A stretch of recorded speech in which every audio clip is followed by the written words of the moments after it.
Di situ Petrus akan membuat kemah di situ, langsung ditegur sama Tuhan, Hmm. dengarkanlah dia. Inilah anak yang kukasihi. Hmm. Berarti Terus? Yesus lebih berkuasa daripada Musa dan Loh, Elia. saya tanya, Haleluya. yang Yesus mati, siapa yang membangkitkan?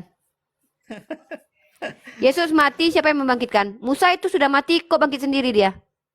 Kok bisa tiba-tiba datang dia di zaman Yesus? Kurang hebat apa Musa?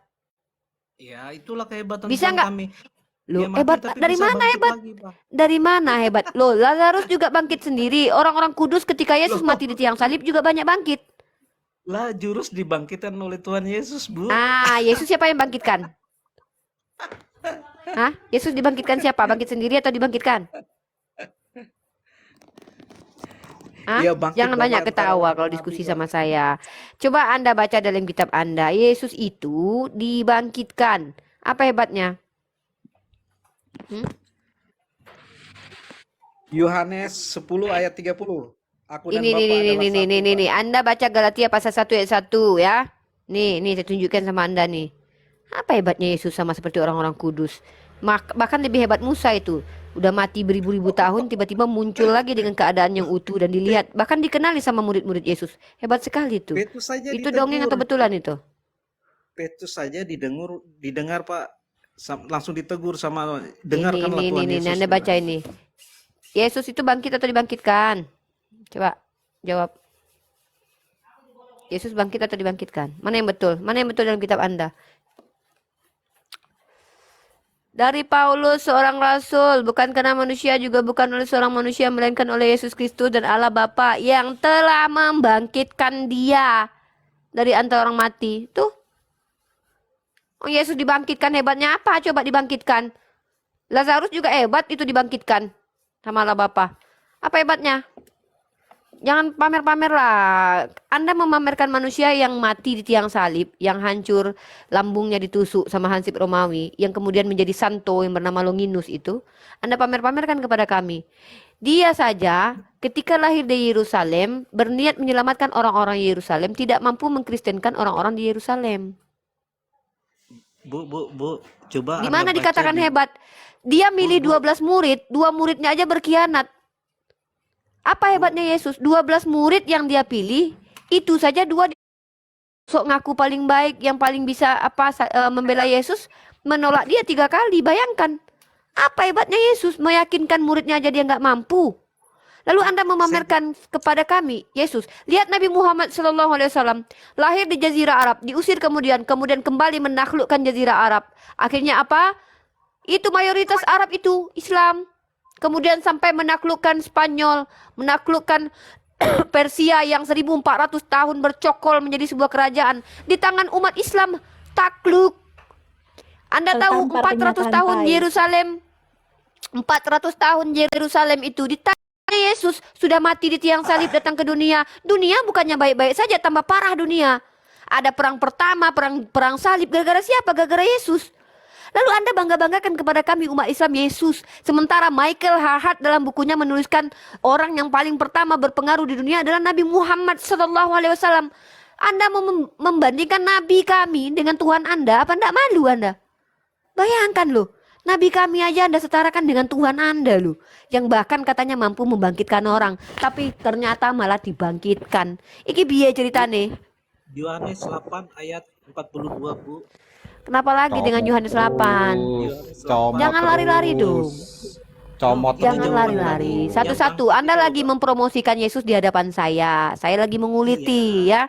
Saya kuliti Yesus yang dalam tulisan kitab Anda yang dituliskan dengan sangat-sangat tidak berdaya, tidak memiliki kekuasaan di dunia maupun di surga. Tunjukkan kepada saya minimal Daud.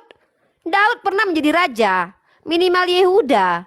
Yesus tidak pernah jadi raja kok. Kok malah dipamer-pamerin kepada kami umat Islam ini?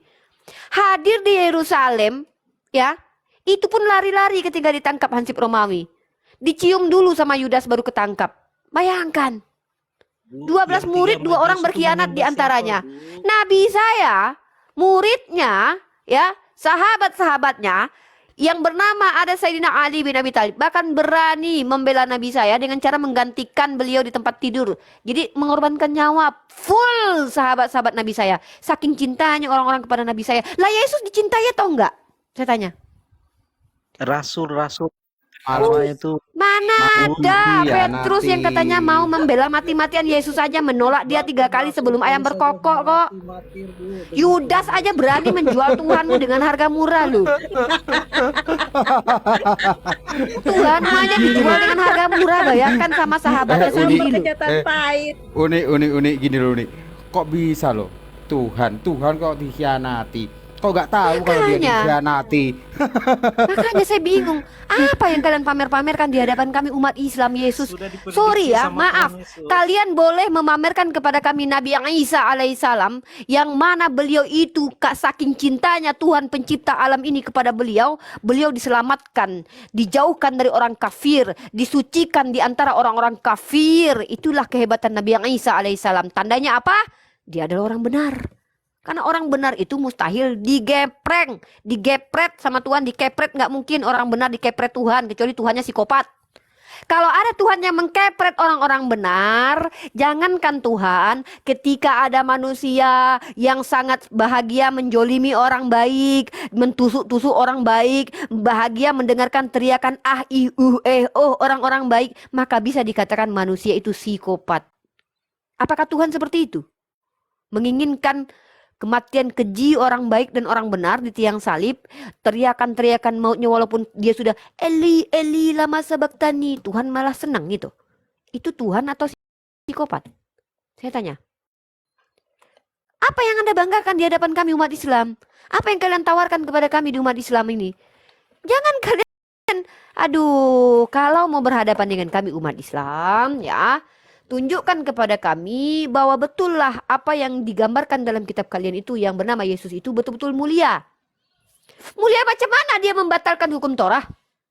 Mulia macam mana dia tidak sabar? Ketika bait Tuhan orang-orang sedang berjualan di obrak-abrik itu. Mulia macam mana ketika ada pohon ara yang belum berbuah karena memang bukan musimnya, dikutuk sampai kering? Kamu tahu nabi saya? Nabi saya bahkan mengajarkan kepada kami, ketika kalian berperang, seandainya kondisi sedang berperang, jangan kalian tebang pohon kurma sembarangan. Nabi saya loh. Boleh saya bangga-banggakan. Toh juga dibangga-banggakan orang di luar Islam kok Nabi saya. Nabi saya hadir, perbudakan langsung hilang bertahap. Tuhan kamu hadir, perbudakan semakin banyak. Tuhan kamu hadir ke dunia, mati di tiang salib. Ada perang dunia pertama. Ada perang salib 400 tahun lamanya.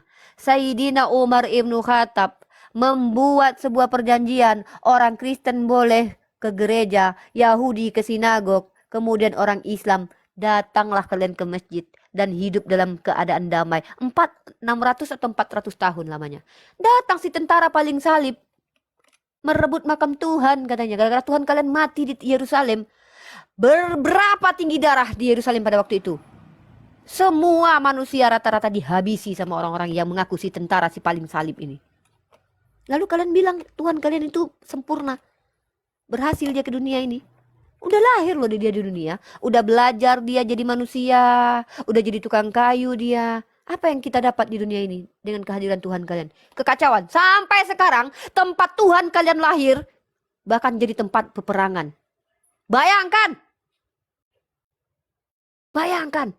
Hingga detik ini tempat Tuhan kalian lahir, tempat yang paling banyak kezoliman. Coba Tuhan kalian lahir di Padang, hancur itu Padang sekarang. Coba Tuhan kalian lahir di Jawa Barat, hancur itu Jawa Barat. Dado orang Padang, dado orang sederhana. Bayangkan. Bayangkan. Lihat Jazirah Arab sekarang, lihat Qatar. Bagaimana keadaan Qatar sekarang? Tahu daerah paling kaya siapa? Negara paling kaya di mana sekarang?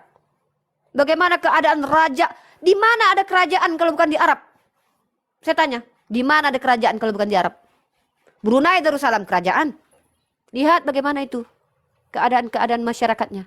Jadi ayolah, minimal ketika kalian mempromosikan Tuhan kalian yang mati di tiang salib tak berdaya itu, ada hal yang perlu kalian bisa banggakan di hadapan kami. Ya. Gitu. Saya tidak menghina agama kalian kok. Saya menghargai kalian dengan keyakinan kalian. Tapi ketika kalian berbicara di publik, contoh kalau saya membanggakan agama saya kan katakan, wahai kalian umat Kristen, untuk apa kalian menyembah kepada manusia? Sembahlah Tuhan yang tak terhinakan. Kenapa? Tuhan kami adalah Tuhan yang jangankan bisa dihinakan, terbayangkan pun oleh manusia tidak pernah bisa. Karena Tuhan kami adalah Tuhan yang konsisten sejak semula, laisa kamitslihi syai'un. Itu Tuhan kami. Saya bisa banggakan itu. Saya bisa banggakan. Bisa nggak kalian membanggakan Tuhan kalian di hadapan kami umat Islam? Kalau bisa, Ya, ayo. bisa, Bu. Kami tukar Tuhan kami. Kalau memang Tuhan kalian bisa kalian banggakan di hadapan kami tukar. Saya Bisa nggak dia menjawab. menyelamatkan Kenapa manusia? dilarang kami membanggakan Tuhan kami? Bisa nggak kalian membanggakan Tuhan kalian di hadapan kami? Bisakah dia menyelamatkan manusia? Tunjukkan kepada kami bukti bahwa dia bisa menyelamatkan manusia. Seperti slogan-slogan kalian. Dialah jalan keselamatan. Bisa kalian kasih bukti? Akulah Kenapa jalan kalian nggak dan mati? kebenaran. Kenapa kalian Pak orang Kristen yang sudah dijamin masuk surga nggak langsung mati? Ngapain kalian di dunia capek-capek? Coba. Loh, Ibu kan nggak bisa menjadi Tuhan, Bu. Nah, Tuhan kan? kan sudah membuat ketetapan. Loh, kok saya pula? Saya ingin kalian Bukan menunjukkan nggak kepada boleh melebihi Tuhan, kami Pak. Tuhan bahwa kan sudah ketika membuat kalian ketetapan. mempromosikan Tuhan kalian di hadapan kami terkejut. Wow, hebat kali Tuhannya. Jangan kalian pamerkan Tuhan kalian yang butuh keledai. Jangan kalian pamerkan Tuhan kalian yang gotong-gotong sama iblis, diuji sama iblis. Jangan kalian pamerkan Tuhan kalian yang teriak di tiang salib, Eli, Eli lama sabaktani. Gimana mau berdoa kepada Tuhan yang berteriak, Eli, Eli lama sabaktani? Obat nabi-nabi sebelumnya, Bu. Kenapa nabi-nabi terdahulu? Macam mana kami mau beriman kepada Tuhan yang gampang sekali dijual sama muridnya coba? Tuhan udah dijual dengan harga murah, mayatnya hilang dicuri orang. Macam mana ini? Dijual di barter nggak tuh? Kok Tuhan hilang? Gimana ceritanya, Umi? Mayat Kok Tuhan Tuhan bisa tawarkan? dicuri orang, bayangkan. Ditawar Saya nggak tuh? lebih percaya Yusuf dijual dengan 20 kebing shekel daripada dinar, Bu. Iya, oke, tunjukkan kepada saya bukti-bukti yang mendukung. Mau dengan shekel, kayak mau dengan dinar, kayak mau dengan rupiah, kayak bukan itu substansinya. Nanti kalau saya minta arkeologi kepada Anda bahwa Yesus benar-benar disalib, mencret. Saya mau tanya, ketika Anda di hadapan kami umat Islam, Anda membangga-banggakan Tuhan Anda, apa yang patut dibanggakan dari diri Yesus? Josephus Josephus, sejarawan Yahudi, Bu, mencatat itu, Pak, di Oke, luar tahun Alkitab, berapa Bu. Yosefus hidup? Aduh, saya Dari harus mana lupa data Yosefus lagi, tahu? Bu. Dari Ibu mana cari aja Yosefus tahu kalau Yesus anak Maria yang disalib bukan Yesus Barabas, bukan Yesus si Anu, bukan Yesus Cahyono bin Bambang bin Nursena bin Anu bin itu? Hah? Dari mana Yosefus Belum tahu? lagi sejarawan Aduh, Romawi, Bu. jawab dulu dong. Kan enak kalau diskusi. Jadi begini abangku, ya. Abangku, siapa nama abang ini? Abang Nike, ya. Nike of Jesus, ya. Nike of Cross, ya. Gini loh, Bang Cross. Pertama, ketika Anda mencoba mempromosikan, nih saya bikin judul ya, mempromosikan Tuhan di hadapan kami ya. Nah, tolonglah bikin kami terguncang. Ini Tuhan macam apa? Tuhan yang butuh ikan goreng yang Anda. Nanti kami kalau seandainya bertuhan kepada manusia yang butuh ikan goreng, rebutan kami nanti, Bang. Saya suka ikan goreng, dia juga suka. Tiba-tiba ikan goreng hanya satu. Masa saya ngalah sama Tuhan? Gimana coba? Tuhan itu maha kuasa. Makan ikan goreng itu kan biasa aja, Bu. Iya, masalahnya nanti berebut sama saya. Saya suka ikan goreng, dia juga suka ikan goreng. Gara-gara dia Tuhan, masa saya harus ngalah sama dia? Kan rasis itu namanya itu. Malah belum ada kucing pula ya. Ntar kalau ada kucing gimana kalau Iya, ada belum kucing? lagi kucing rebutan sama saya nanti. Jadi gimana saya memenuhankan Tuhan? Ya, jadi begini ya. Wahai saudara-saudaraku Kristen, kami tidak sedang menghina agama kalian. Kami sedang tidak merendahkan iman kalian. Kami sedang tidak menistakan kalian. Kami hanya ingin ketika kalian mempromosikan Tuhan kalian di hadapan kami, promosikanlah dengan cara maksimal. Tunjukkan kepada kami bahwa Tuhan kalian itu betul-betul pantas dan layak dituhankan. Saya tidak mau menuhankan Tuhan yang makan ikan goreng. Saya sudah bilang, nanti tiba-tiba saya makan udang dia kepengen juga. Saya nggak mau. Saya tidak mau menuhankan Tuhan yang ganteng. Nanti pas saya lagi bersujud menyembah kepada dia, saya nafsu lihat dia karena kegantengannya. Nggak fokus saya nanti. Gimana coba? Saya nggak mungkin bisa menyembah kepada Tuhan yang mana Tuhan tersebut ya mirip David Beckham. Nanti banyak datang endorse ke dia nanti. Kalah artis-artis nanti. Gimana? Masa mau bersaing dengan manusia? Jadi tolong tunjukkan kepada, Masya Allah, tuh kereta api itu. Seandainya Tuhan Anda suka juga dengan koin nanti, masuk ke TikTok dia, bertengkar dengan saya. Jadi banyak orang kasih dia koin daripada saya, coba. Bersaing saya sama Tuhan. Nggak mungkin itu terjadi. Gara-gara rebutan kau goreng. Iya. Jadi kenapa kami umat Islam tidak mau menerima Tuhan yang manusia, saudaraku? Nih ya, saudaraku yang kucintai ya, maaf ya. Kalau saya agak sedikit, saya itu sebenarnya lemah lembut gemulai sebenarnya. Lemah lembut gemulai, baik hati, tidak sombong dan sopan rajin menabung sebenarnya. Tapi, oh nggak nampak muka aku. Nih ya. Nah, tapi sejatinya saya ini adalah orang yang baik hati dan tidak sombong. Kata mama saya yang bilang ya. Jadi abang, kalau abang mau mempromosikan Tuhan abang di hadapan kami umat Islam, minimal kasihlah dalil-dalil yang terperanjat kami. Hebat kali Tuhannya, kan gitu. Itu loh. Markus 16 ayat 9, Bu. Markus Oh, 16 Markus ayat 16 9. itu. Markus 16. 16:9. Setelah Yesus bangkit pagi-pagi pada hari pertama minggu itu, ia mula-mula menampakkan dirinya kepada Maria Magdalena. Daripadanya Yesus pernah mengusir 7 setan. Lalu perempuan itu pergi memberitahukannya. Apa masalahnya? Bang, Tuhan saya bangkit, apa Bu. apa yang Anda mau promosikan dari Tuhan yang pagi-pagi bangkit? Coba kalau seandainya dia berubah pikiran, bangkitnya pas siang, saya lagi punya masalah pagi-pagi. Apa nggak bingung saya cari Tuhan? Kenapa dia bangkit itu pagi-pagi? Malam-malam itu banyak orang punya masalah kehidupan itu. Berdoa kepada dia, dia bangkit pagi-pagi. Coba Anda bayangkan kalau dia ulangi apa yang dia lakukan. Tidur lagi dia. Masa bayangkan dia ketika tidur di atas kapal. Kalau nggak dibangunin muridnya udah hancur itu, oleng itu kapal. Kalau pagi-pagi udah bangkit, ntar buru debt collector, makanya pagi-pagi udah lari. Ya, gimana saya mau bertuhan bang? Kepada Tuhan yang pagi-pagi baru bangkit. Malam-malam saya lagi punya masalah. Lah Tuhanku lagi tidur. Ya betul lah bang. Tolonglah, kasihlah dalil yang bikin saya jadi Siapa yang Sebelum berdoa dibangunin dulu. Kristen gitu. Sebelum berdoa dibangunin dulu. Tuhan bangun, ada yang mau berdoa itu. Gini bang ya. Kami itu tidak mau menghina agama kalian, karena agama Kristen adalah salah satu agama yang diizinkan berada eksis di Indonesia ini. Bahkan ada 5 agama yang dibolehkan: Katolik, Protestan, Islam, Hindu, Buddha. Tidak apa-apa 5 agama ini. Tapi kalau Anda mempromosikan Tuhan Anda di hadapan kami yang sudah bertuhan, minimal di bawah Tuhan kami lah. Ini Tuhan Anda di bawah Nabi kami. Nabi kami nggak pernah rebutan makanan. Coba bayangkan. Ini Tuhan Anda minta makanan kepada muridnya. Ikan pula lagi digoreng. Belum lagi keledai orang dia ambil. Nabi saya berbagi makanan. Nabi saya memberikan onta, buru-buru beliau bagikan. Tidak mau beliau ada emas di rumah beliau. Lah Yesus, keledai orang suruh ambil. Nanti kalau dia lihat mobil orang cantik bagus, kalau dia kepengen, kayak mana orang mau nolak dia Tuhan? Kan takut kami.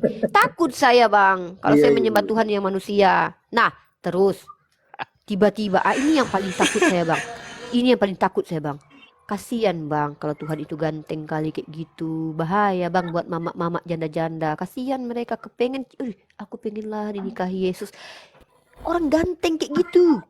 Ada fotonya di mana-mana, coba bayangin. Apa nggak mimpi-mimpi mama-mama janda-janda terlantar Jadi nanti? gak laku, saya jadi gak laku. Ya. Itu loh Bunda, yang dia ngutuk pohon ara itu darah tinggi, dia marah-marah sama pohon ara gimana? Jangankan itu, orang jualan di banyak rumah Tuhan pejabat aja dia tua. dia obrak-abrik itu. Kasihan orang jualan loh, kayak Satpol PP aja karena kesal kita lihatnya. Jadi tolonglah, Iya, mana ada minimal yang ini nih? promosikan kepada kami Ada yang Tuhan ini yang nih. hmm, Itu Tuhan yang jualan di bawah. pinjam uang koperasi. Enggak. Yesus itu dia nggak suka ada Macam bait mana Tuhan itu? itu kotor. ntar Sebenarnya saya ntar paham. itulah. Jadi Yesus itu tidak suka lihat rumah Tuhan kotor, tapi caranya mbok yo jangan gitulah. Kan dia itu kan tampar pipi kiri kasih kanan. Apalah salahnya dikasih tahu dulu, wahai anak-anakku, pindahlah kalian jualan di sini. Janganlah di sini, ini rumah Tuhan. Aku telah sediakan karena aku Tuhan, kan aku yang punya bumi. Aku kasih kalian lapak di Sumatera Barat. Pindah kalian ke Sumatera Barat sana, di Tanah Abang pun ada. Kan enak. Kan enak Itu gitu. ini Bunda, ini darah tinggian loh Tuhan gimana? Iya, maksud aku kan Oh. ini kan kita kan lihat gini, maksudnya begini ya, maksudnya gini loh. Saya kan pakai otak, pakai akal. Ketika teman Kristen mempromosikan Tuhan kepada kami dan kebetulan Tuhan yang dipromosikan Tuhan manusia, saya nggak terbayang ketika saya menuhankan Tuhan yang manusia nanti, karena kan saya ini terlalu liar berpikir gitu loh. Nanti kalau saya jualan gitu, dia juga tukang kayu, saya tiba-tiba punya suami tukang kayu juga, masa kami bersaing dengan Tuhan, kan nggak etis. Tiba-tiba saya lagi makan di seafood, makan gurita, makan sotong, makan ayam, makan ikan. Dia juga kepengen. Masa saya harus ngalah sama Tuhan? Saya jadi nggak enak gitu. Tuhan, pengen makan ya Tuhan ya. Maaf ya, kan nggak mungkin gitu. Maksudnya tuh kayak nggak. Ini kita tidak sedang melecehkan. Gini ya, kita tahu teman-teman Kristen itu kita percaya ya. Teman-teman Kristen itu Tuhannya kan memang manusia. Mereka mengimani bahwa Yesus itu kan manusia. Tapi kalau kalian promosikan kepada kami penuh pertimbangan saudaraku. Mohon maaf sayang, darling ya. Bang Darling, mohon maaf ya. Aku tidak menghina iman abang. Tapi saya nggak habis pikir kalau saya harus menuhankan manusia gitu bang. Apalagi ganteng kayak gitu ya kan. Nih Riva, aku juga nggak habis pikir nih. Itu kira-kira keledai yang Yesus pinjam itu udah dibalikin apa belum ya? Sebenarnya itu bukan pinjam, dia kan Tuhan, dia pemilik segala sesuatunya, suka-suka dia sih mau ngambil. Jangankan ngambil keledai, dia kalau ngambil istri orang atau ngambil itu kan hak dia kan yang mencipta. Loh, dalam perspektif iman Kristen kan seluruh dunia dan isinya itu kan punya Yesus, benar nggak? Nah dia mau ngambil istri Daud contohnya, istri Daud diambil Tuhan, dikasih ke orang lain, sah-sah aja kan? Oh, jadi begitu. 2 Samuel pasal 12 ayat 11, Tuhan mengambil istri Daud diberikan ke Absalom anaknya Daud, kan Tuhan yang punya kerjaan itu. Loh, itu sah saja. Tapi dalam Islam, ini menariknya. Kenapa ada dalil begini? Barang siapa yang memberi pinjaman kepada Allah, Allah akan menggantinya. Ginilah Tuhan kita. Tuhan kita menciptakan dunia untuk kita. Rezeki kita diberikan dari situ. Maka ketika ada orang yang memberikan kepada orang lain, itu namanya sedang memberi pinjaman kepada Allah. Bayangkan loh Allah kita. Allah kita itu loh kalau ngasih itu yang ngasih beneran gitu, nggak diminta lagi. Kalau Yesus kan dikasih keledai sama hamba-hambanya, lu terus diambil lagi sama Yesusnya. Jadi kan itu kan tapi hak Yesus sih. Yesus kan Tuhannya orang Kristen. Jadi itu urusan mereka lah. Yang penting Tuhan kita nggak gitu. Kalau Tuhan kita, ketika kita dapat rezeki dan kita berbagi kepada orang lain, itu sama saja analoginya kita sedang meminjamkan kepada Allah. Bukan berarti Allah butuh pinjaman loh ya. Tapi ini bahasa kasih, bahasa cintanya Al-Quran nih. Bahasa langit ini. Kita sama seperti meminjamkan sesuatu kepada Allah. Karena apa? Nanti Allah akan bayarkan. Masya Allah. Jadi gitu. Berkali-kali Nah, lipat. gitu bang. Ya jadi gitu ya bang ya. Kalau pokoknya saya cuma pesan dengan orang-orang Kristen, promosikanlah Tuhan kalian kepada kami. Tapi yang minimal ya jangan bikin kami kayak Tuhan kok bangkit. Takutnya Tuhan telat bangkit pas saya lagi butuh-butuhnya berdoa, dia lagi masih belum bangkit gitu. Kayak mana Dibangkitkan, itu? Bunda. Dibangkitkan. Dibangkitkan pula. Terus Bu, dia Tuhan tertidur saya di atas tidak kapal. menikah, Bu. Saya enggak terbayang ketika saya lagi punya masalah gitu kan. Saya lagi berdoa ala orang Kristen gitu kan. Yesus gitu kan. Dia masih tidur di kapal gitu kan. Ayo terus semangat terus semangat terus. Ya aku gimana Terus coba kan semangat aku terus. lagi tolong. Aku lagi berdoa nih. Aku tolong Bang naik. Silakan Abang tunjukkan kepada kami bahwa memang Yesus itu layak kami umat Islam tuhankan, karena memang kami tidak percaya Yesus Tuhan. Kenapa? Alasan apa Unirifa tidak mau menuhankan Yesus? Alasan yang Unirifa jabarkan tadi. Tidak terbayang Unirifa menuhankan pria ganteng seperti David Beckham itu gitu. Sulit untuk berdoa nanti karena yang terbayang wajah dia terus gitu. Terus Wow, ketiduran gitu di kan. perahu itu. Apa-apa tadi kata Yesus, enggak dengar Iya. doanya tadi, coba ulangi lagi. Dia ketiduran. Belum lagi dia juga nggak tahu kapan hari kiamat. Bingung lah aku nanti. Dia aja nggak tahu hari kiamat. Jangan-jangan dia nggak tahu nanti aku ini kayak mana matinya.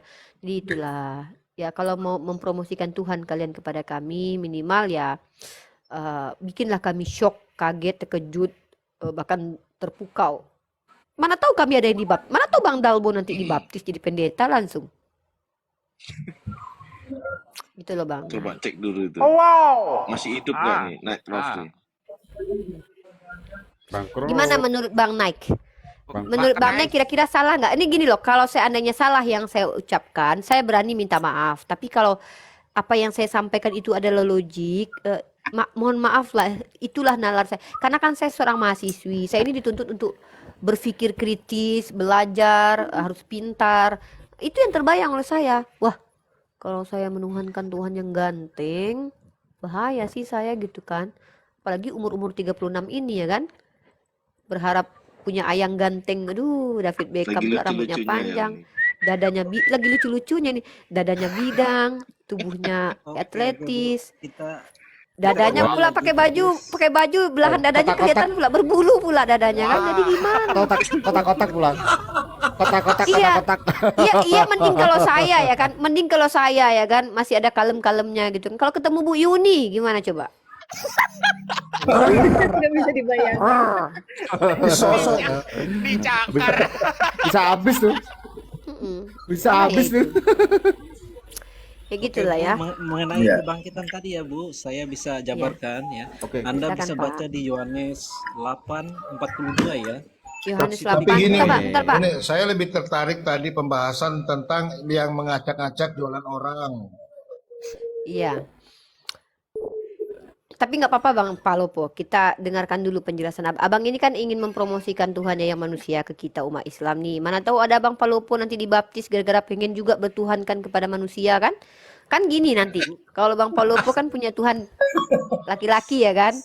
Ini mau Saya maaf tidak nih ya. promo, saya cuma mau menjelaskan aja teman-teman yang kurang paham gitu loh. Oh tentang- iya. Iya kan, kan Iya, gini Bang, Iya, Pak Abang di Guru. sini kan Iya, Pak menginjilikan. Guru. Saya coba menjelaskan. Pak gitu. Guru. Iya, kan Abang cerita, mencoba. Pak Guru, monggo. Silakan Iya. dengan iman Anda. Kami Silakan. dengan iman Kristen kami gitu kok.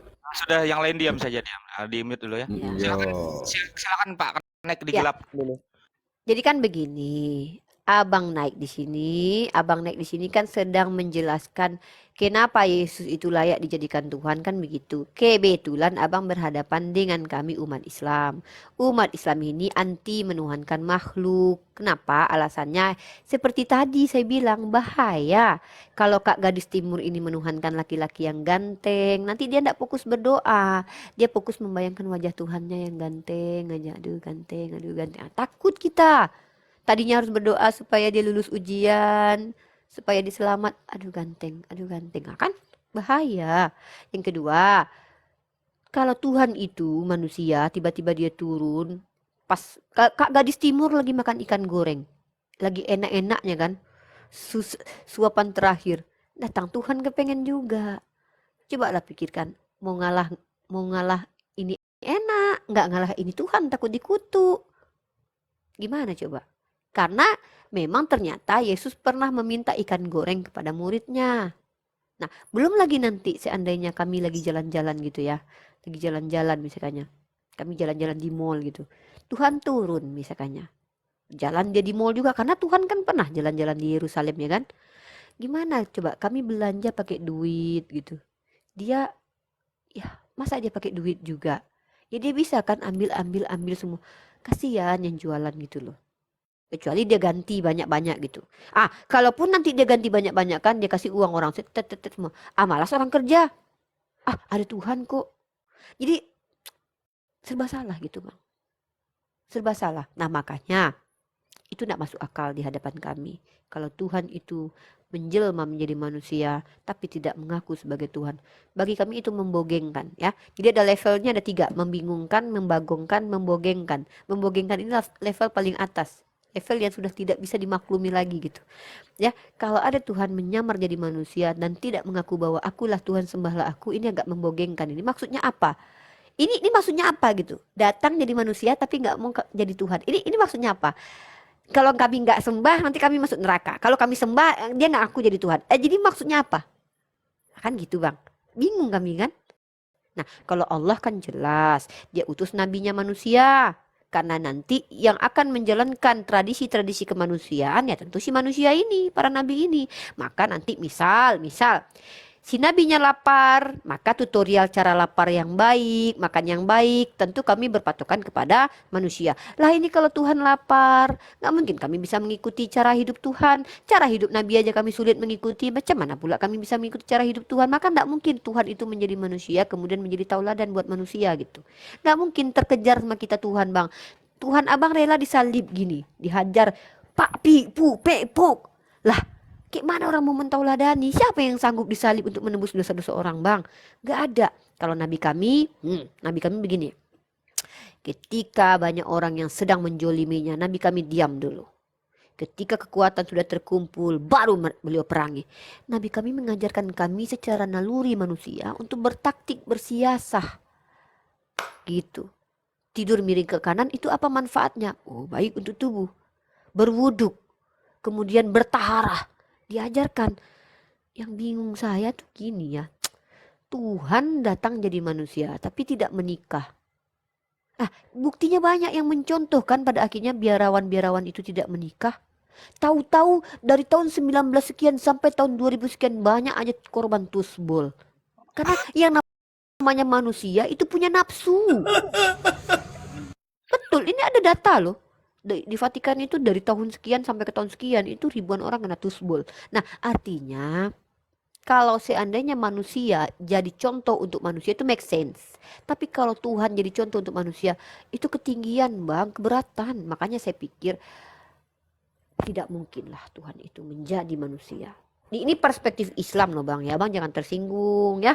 Karena memang kan abang Tuhannya manusia, dilahirkan, belajar, sekolah, jadi tukang kayu. Mohon maaf ini bukan penistaan agama, tapi ini fakta yang terjadi. Jangan kalian bilang aku menista loh. Itu kenyataan dalam kitab kalian loh. Dia belajar sekolah. Bahkan dia hilang umur 12 tahun. Iya, Hilang katanya umur sekolah 12 kan, Uni. tahun loh. Nah ini satu lagi nih ya. Dua kali hilang.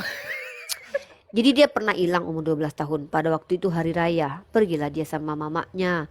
Nah, perjalanan panjang dia dengan mamanya, dengan bapaknya. Itu ya bapak tirinya itu sekitar 1 hari 1 malam kalau nggak salah ya. 1 hari lah.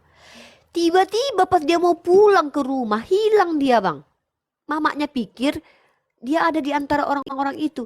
Apalah salahnya dia kasih telepati. Dia kan Tuhan mamaku. Aku lagi pergi, jangan kau cari aku. Oh ya terbetit di mama. Kan ini kan Tuhan kan, bisa harusnya. Atau dititipkanlah omongan kepada tetangga-tetangga yang sama. Bilang sama mamaku ya, aku pergi dulu, jangan cari aku. Kan enak gitu. Ini dia gak izin sama mamahnya umur 12 tahun. Tiba-tiba mamahnya cari dia sampai 3 hari 3 malam, Bang. Astagfirullahaladzim. Anakku kalau hilang 3 hari 3 malam ya.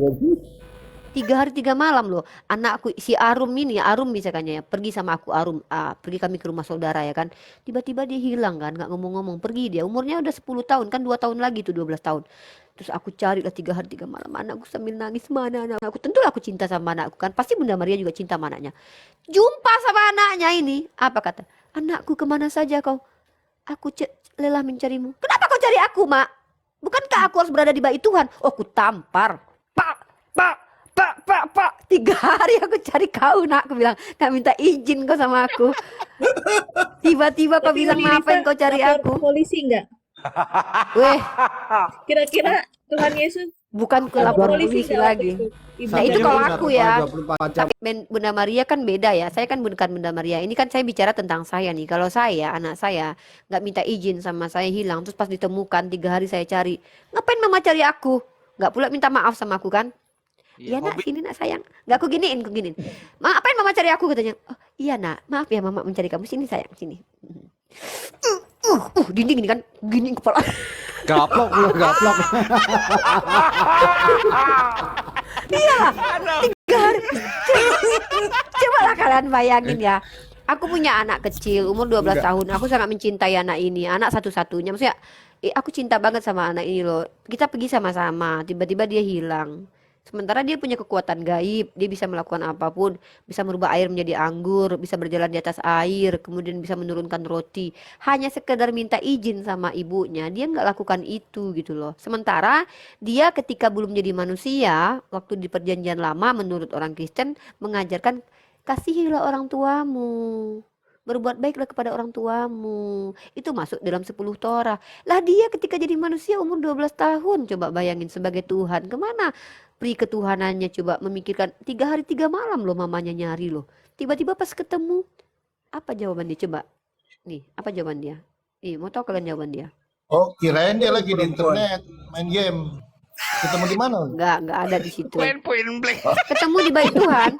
Enggak, dia ketemu. Coba Uni bacakan Uni. Iya, Bait ini Tuhannya. dia ketemu di bait Tuhan loh, di dalam Lukas pasal 241 ya. Saya mau nambahkan kenapa Tuhan Yesus itu perlu mempertunjukkan dia punya mukjizat. Nih, Boleh nih. kah? Boleh Bang. Boleh, Tapi silakan kita Bang. selesaikan dulu ini ya, Anda yang di bisa Lukas pasal baca 2. di Yohanes 2 ayat 3. Ya, ini sebentar. Kita selesaikan. Nanti dikira saya memfitnah ya. Ini beneran loh kejadiannya ini ya. Dan ini tuh aku baca ayat ini tuh kayak miris aja gitu loh. Seorang Yesus yang adalah Tuhan bisa merubah air menjadi anggur, bisa berjalan di atas air, meredakan amukan badai, bisa mendatangkan roti, hanya sekedar minta izin kepada orang tua. Kenapa sih sulit banget gitu ya. Nih, Lukas pasal 2 nomor 41 nih. Yesus pada umur 12 tahun dalam bait Allah. Tiap-tiap tahun orang tua Yesus pergi ke Yerusalem pada hari raya Paskah. Ini hari lebaran loh. Kayak kita lagi lebaran pergi ke rumah saudara nih. Bayangin ya, 1 hari 1 malam perjalanan. Ketika Yesus telah berumur 12 tahun, pergilah mereka ke Yerusalem seperti yang lazim pada hari raya itu. Bayangkan loh keluarga bahagia ya kan, anak kecil 12 tahun sama mama sama papa jalan-jalan pergi ke rumah keluarga karena hari lebaran. Indah sekali bukan ceritanya? Sehabis hari-hari perayaan itu, ketika mereka berjalan pulang, tinggallah Yesus di Yerusalem tanpa diketahui orang tuanya. Tanpa diketahui orang tuanya. Bayangkan saudara-saudara ya. Karena mereka menyangka bahwa ia ada di Ani. Orang tuanya aja menyangka bahwa Yesus tuh ada sama mereka. Karena Yesus nggak ngasih tahu sama mama sama papahnya. Nah, karena mereka tidak menemukan dia, kembalilah mereka ke Yerusalem sambil terus mencari dia. Apa nggak depresi orang tua nih, anak cinta banget nih anak nih. Hilang, bayangkan. Karena mereka tidak menemukan dia, kembalilah mereka ke Yerusalem sambil terus mencari dia. Sesudah 3 hari. Mereka menemukan dia dalam bait Allah. Ia sedang duduk di tengah-tengah alim ulama sambil mendengarkan mereka dan mengajukan pertanyaan-pertanyaan kepada mereka. Ini anak 3 hari dicari-cari, tahu-tahu di dalam masjid ya. Kalau ini ibarat kata ceritanya aku ya. Anakku udah 3 hari tiba-tiba dia dalam masjid dong. Ya kan? 2024 ya. Dan semua orang yang mendengar dia sangat heran akan kecerdasannya. Dia cerdas banget loh, bayangin anak cerdas loh.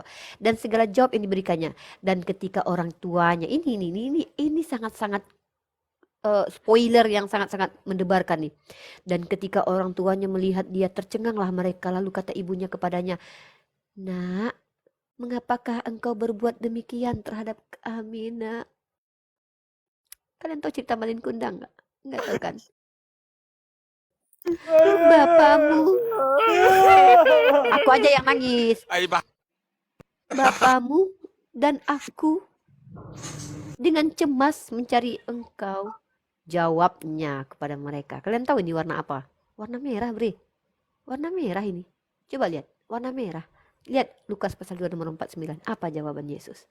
Ini mencerminkan anak baik tidak? Coba jawabnya. Mengapa kamu mencari aku? Tidakkah kamu tahu bahwa aku harus berada di dalam rumah Bapakku? Astagfirullahaladzim. Aku tuh kalau jadi, aku tuh kalau punya anak, Ini mohon maaf. Ini makanya aku nggak percaya Bible. Makanya aku tuh nggak percaya Bible. Nggak mungkin Nabi Isa itu kayak gini sama orang tuanya gitu. Ini kalau aku punya anak ya, dia 3 hari 3 malam aku cari. Tiba-tiba dia lagi belajar gitu ya. Terus aku tanya sama dia, "Anakku sayang, ibu udah 3 hari cari kamu kemana aja?" "Ngapain ibu cari-cari aku?" "Anakku." Buk, buk.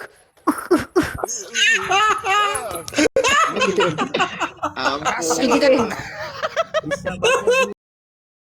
Ya kalau aku Penghayatannya kurang. Kalau Penghayatannya aku kurang.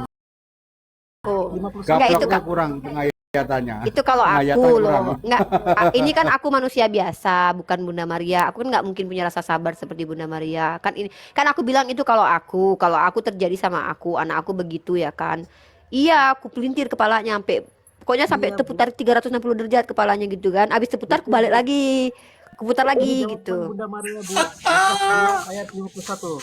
Ya, coba jelaskanlah Bang Naik. Gimana nah? Ini jawaban Bunda Maria. Silakan Lukas Bang 2 Kenneth, ayat silakan 51. Bang Kenneth digelapkan, silakan. Lalu ia pulang bersama mereka ke Nazaret dan ia tetap hidup dalam asuhan mereka dan ibunya menyimpan semua perkara itu di dalam hatinya. Hello. Ya Allah, hati. Apa nggak kasihan gitu?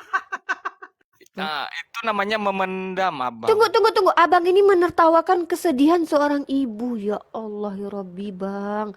Sampai Dia segitu tahu sedihnya Maria, dia simpan di dalam hati malaikat pernah kepedihannya. bertemu dengan dia bahwa dia Bayangkan akan loh, mengandung kata daripada Maria apa? Roh Lihat Kudus dalam Lukas melahirkan ya, Yesus Kristus. saya tahu. Oke. Lihat ya, Makanya dia menyimpan Lukas dalam pasal hatinya.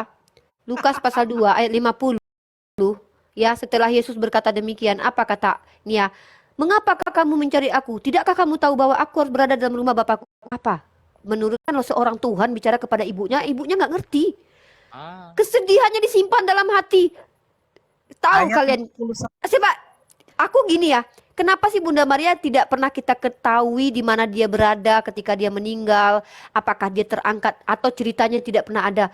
Aku nggak ngerti. Apakah terlalu pedih kehidupannya atas apa yang dilakukan oleh anaknya? Aku nggak ngerti. Kenapa dia begitu menghilang tiada kata? Coba kalian bayangin itu. Aku juga akan melakukan hal sama. Ini anak aku yang aku cintai, bahkan anak aku seorang Tuhan. Bayangin lo ya. Anak aku bisa merubah air jadi anggur. Anak aku bisa nurin roti. Anak aku bisa bolak-balikkan dunia. Coba pikirkan ini. Tiba-tiba aku diperlakukan seperti itu. Ketika aku datang sama saudara-saudaranya, apa kata dia? Mana ibuku? Mana saudaraku? Mereka lah yang mendengarkan firman Tuhan adalah ibuku. Astagfirullahaladzim. Kasihan kali ya Maria ya. Aku tuh nggak bisa berpikir begini loh. Ini aku serius. Ini mungkin sambil kalian menyanyi, bercanda ya. sambil menyanyi. Tunggu. Saya mau Ini mungkin bagi tambah- kalian bercanda ya. Tapi ini aku Ya. serius banget nanggapin loh. Ya, betul. Aku bener-bener sangat-sangat berpikir. Apa kata Rasulullah SAW ketika ada seorang sahabat bertanya bagaimana perlakuan kepada ayah dan ibunya? Apa jawab Rasulullah? Siapakah yang lebih dimuliakan? Siapakah yang lebih diutamakan? Ibumu. Siapa lagi ya Rasulullah? Ibumu. Siapa lagi ya Rasulullah? Ibumu. Ini jawaban Bunda Maria kepadamu, Bu Rifa. Anda bisa baca di Lukas 1 ayat 1, 46 hingga 56. Ada yang ajan tuh. Bang naik tuh. Sholat sana bang. Ajan. Lukas. Lukas 1. 46 itu jawaban Bunda Maria terhadap Bunda Rifa. Lukas 1, 46 sampai 55. Lalu kata Maria, jiwaku memuliakan Tuhan. Nah inilah dia. Karena dia harus memuliakan Tuhan yang adalah anaknya. Even dia sekalipun dimarahi sama anaknya, dia terpaksa bang.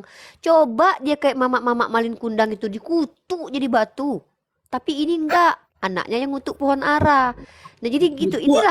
Inilah bang nggak terimanya saya gitu loh. Bagaimana seorang ibu ketika berhadapan dengan anaknya yang adalah seorang Tuhan mau ngutuk juga. Nih kesel banget ya. Anak udah hilang 3 hari nih. Mau ngutuk. Aduh gue kutuk. Aduh dia kan Tuhan nggak bisa bre. Gimana nih? Gue mau ngutuk lu. Gue kesel banget sama lu.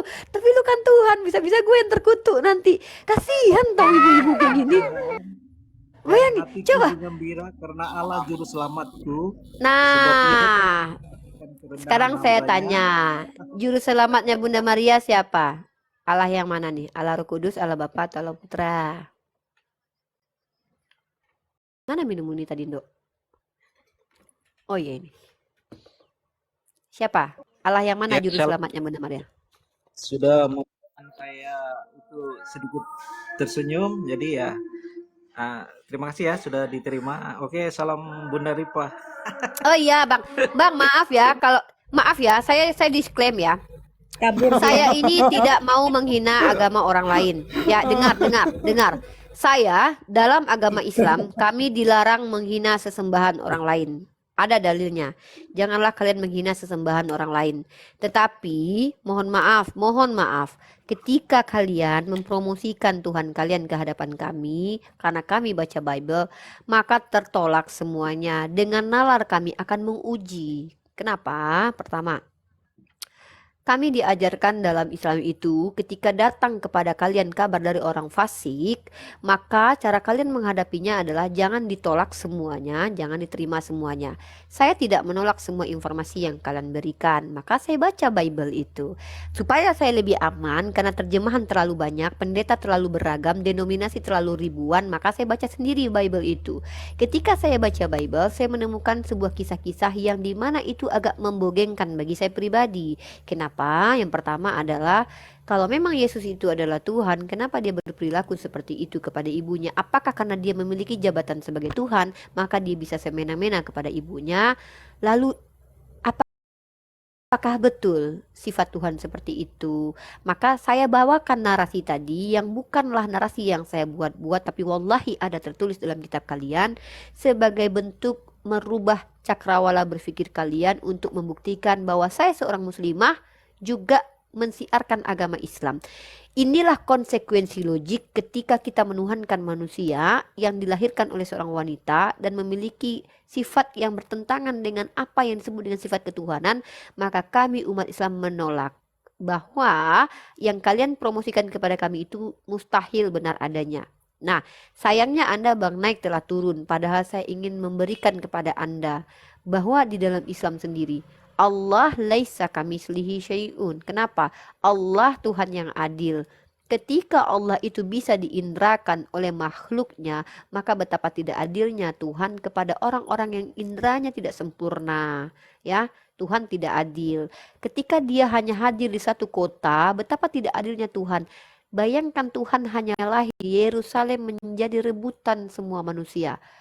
Ini mengerikan sekali bagi orang-orang yang tinggal di Yerusalem. Hanya karena Tuhan lahir di situ, orang-orang menderita ribuan tahun lamanya, ratusan tahun lamanya. Dan ini juga tidak adil bagi orang-orang yang tinggal di luar daerah, di luar negara. Kenapa? Kenapa hanya di tempat situ Tuhan lahir? Kenapa Tuhan juga nggak lahir di Sumatera Barat? Kenapa Tuhan juga nggak lahir di Jawa Barat? Kenapa hanya Tuhan lahir di Yerusalem? Ini tidak adil, tidak fair. Kenapa? Setidaknya ketika Tuhan lahir di Sumatera Barat, kami punya tempat untuk kunjungan bahwa ini loh makam Tuhan, kan enak. Nah, rame orang di Bukit Tinggi kan? Kan kalau bisa di Solo atau di Bukit Tinggi di apa namanya itu di dekat kampung saya kalau bisa. Tuhan pernah hadir di situ, ada keluarga Tuhan di situ, ada tetangga Tuhan, ada gurunya Tuhan. Minimal kan tempat saya nanti rame orang datang. Dari seluruh dunia datang berkunjung ke Bukit Tinggi. Kan rame, saya bisa jualan kerupuk kuah di situ. Minimal kan banyak nanti usaha saya. Kalau seandainya Tuhan pernah tinggal di Bukit Tinggi. Atau Tuhan pindah tinggal di Jakarta misalkannya. Kan enak tuh, ada museum tempat kelahiran Tuhan. Ini Tuhan pertama sekali belajar jalan di sini gitu kan. Daerah ini tempat Tuhan pertama sekali belajar jalan nih. Ini telapak kaki Tuhan ada. Kan banyak orang nanti berkunjung kan. Nah, kan enak, saya bisa jualan lagi cilok di situ sama Bang Dalbo. Bang Dalbo bisa jualan aksesoris kan, kenang-kenangan Tuhan gitu kan. Kan enak. Tapi kan dengan Tuhan itu lahir ke dunia, Tuhan lahir ke Saya bisa dunia jualan dan ini souvenir baju sablon. souvenir, sablon. Baju sablon Nah, Tuhan. betul. Cobalah, kan nggak adil. Yerusalem tempat lahir Tuhan, ratusan tahun diperebutkan. Diambil Romawi, direbut lagi sama orang Mamluk, kerajaan Mamluk, diambil sama orang Islam, direbut lagi sama tentara salib, diambil sama raja Inggris, sekarang diambil Zionis. Kan kesian orang-orang itu. Coba seandainya tinggal di Klaten misalkannya kemarin, wah